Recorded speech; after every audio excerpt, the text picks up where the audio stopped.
शिखा की नई नई शादी हुई थी। उसका मायका और ससुराल दोनों कानपुर में ही थे, इसलिए उससे मिलने उसके भाई अक्सर आते जाते रहते थे।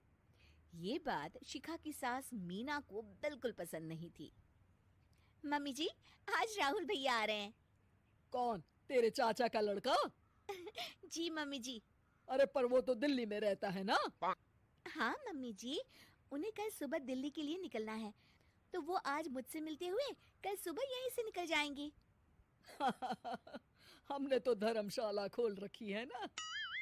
कुछ कहा क्या मम्मी जी? मैंने कहा हाँ हाँ, आने दे तेरे भैया को, जमकर खातिरदारी करेंगे। अब तो कुछ करना ही पड़ेगा, इससे पहले कि मेरा घर धर्मशाला बन जाए।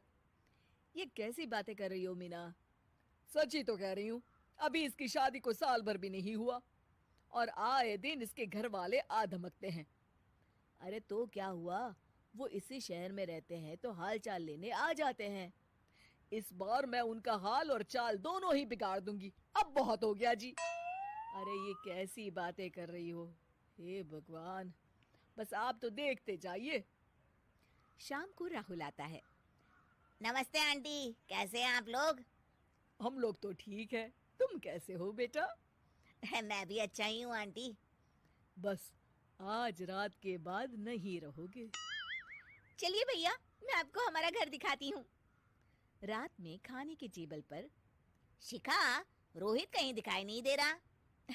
जी भैया, वो ऑफिस के काम से बाहर गए हैं, कल शाम तक आएंगे। अच्छा अच्छा। बेटा, क्या तुम भूत प्रेत में मानते हो? नहीं नहीं आंटी जी, पर अचानक आपको ये ख्याल कहाँ से आ गया?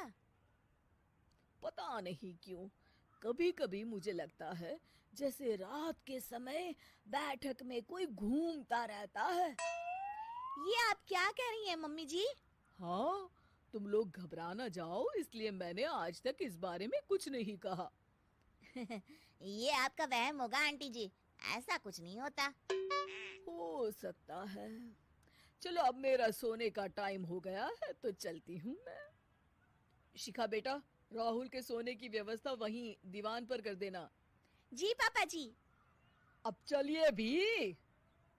अच्छा, तो बैठक में सोने वाले हैं साहबजादे।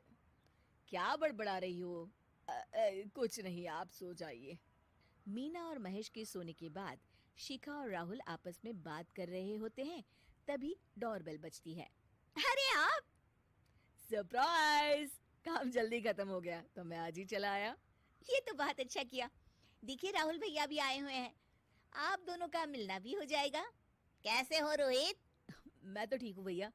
शिखा, मैं भी आज यहीं सो जाता हूँ, राहुल भैया से बातचीत भी हो जाएगी। अच्छा अच्छा ठीक है। मीना आधी रात को उठती है, कंबल मुंह से पैर तक ओढ़ के डंडा लेके बैठक में आती है और देखती है दीवान पर चादर ओढ़े कोई लेटा हुआ है। देखो तो कैसे मजे से सो रहा है बहन के ससुराल में। मीना ताबड़तोड़ 4-5 डंडे मार देती है। अरे मर गया, अरे बचाओ बचाओ, कौन है? मीना जल्दी से अपने कमरे में भाग जाती है। हे भगवान, ये मैंने क्या किया? ये रोहित कहाँ से आ गया? लगता है ये नालायक राहुल मेहमानों वाले कमरे में सो गया होगा। आज तो इसकी खैर नहीं। उधर बैठक में, अरे क्या हुआ रोहित? मैं बाथरूम में था, तुम्हारे चिल्लाने की आवाज सुनी। पता है भैया, मैं सो रहा था, अचानक से कोई आकर मुझे डंडे मारने लगा। ये क्या कह रहे हो? लगता है तुम भी आंटी की तरह भूत प्रेत में मानते हो। नहीं नहीं भैया, सच में कोई आया था। मैं तो जा रहा हूँ मेहमानों वाले कमरे में सोने के लिए। इस समय अपने रूम में जाऊंगा तो शिखा की नींद खराब हो जाएगी। ठीक है भाई, जाओ तुम, जहाँ तुम्हारा भूत डंडा लेके ना आ सके। थोड़ी देर बाद मीना कंबल ओढ़ के डंडा लेकर मेहमानों वाले कमरे में पहुंच जाती है। वो बिस्तर पर से रोहित को फिर डंडों से मारने लगती है। अरे मर गया, अरे मर गया। तू भूत प्रेत में नहीं मानता ना, ये ले अब डंडे खा। हैं? ये तो माँ की आवाज है। रोहित कंबल खींच देता है। बेटा तू! अरे ये क्या कर रही हो माँ? मार मार के मेरा भरता बना दिया आपने।